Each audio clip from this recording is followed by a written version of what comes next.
Marvel Dice Throne was published in 2022 by the Op and Roxley Games. It is designed by Gavin Brown, Nate Chatelier, and Manny Tremblay, and illustrated by Tremblay along with Damian Memolidi. The Op provided this in exchange for an honest review. This is the latest in the Dice Throne series. If you're not familiar with it, 2 to 4 players roll dice and play cards to cast spells, generate power, and unleash huge attacks. I reviewed the first and second season a few years ago, and will add links to those reviews at the end of this video. Because of that, let's jump right to the next section. To break it down, roll dice, use cards, and outlast your opponents. That's Marvel Dice Throne. Our games of Marvel Dice Throne, including Setup and Takedown, have been around 45 minutes. I don't recommend playing 3 or 4 player games on anything smaller than a dining table. Player areas are quite large. Kids need to be good readers and know basic math. Characters have difficulty levels, so have young players stick to the easier ones. With a partner, I think a 7-year-old could at least help with the rolling.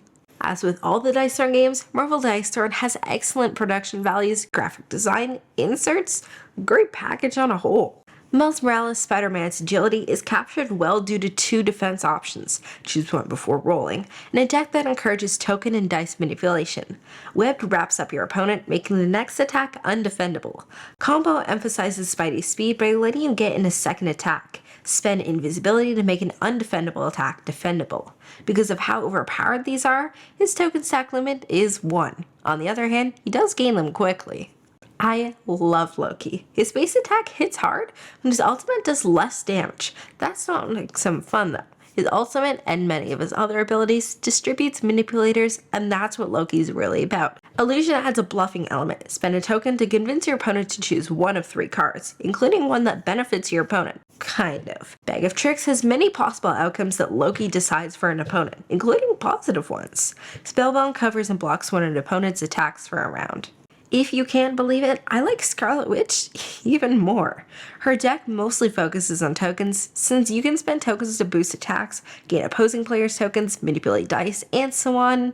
Yeah, her base defense doesn't prevent damage, so those tokens and her multiple ways of dealing pure and undefendable damage are your keys to win.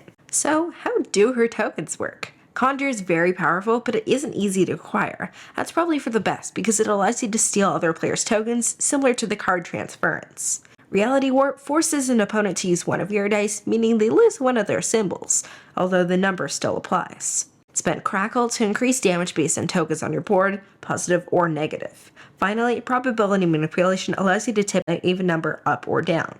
I didn't enjoy Thor as much as the others. He does feel a bit generic. Mjolnir, though, is pretty cool. Discard 1 card to throw Mjolnir at an enemy, dealing 1 undefendable damage. When retrieved, gain Electrokinesis. These tokens can be spent to gain a card. See the relationship? Mjolnir can be tossed and retrieved multiple times on a turn. Electrokinesis tokens boost the attack portion of one of Thor's abilities, Odin Force. Spend Guard Break to have a 50% chance of making your attack undefendable. Not counting Santa Claus and Krampus, Marvel Dice Throne is the first set to use characters not created by the development team, and I think they did a good job in capturing the superheroes. Well, at least 3 of them. This was done without making them so powerful that they can't be combined with characters from Season 1 rerolled and Season 2. Honestly, this is my second favorite of the big boxes behind Season 2, although I haven't spent much time with the reroll after playing a ton of the original Dice Throne release.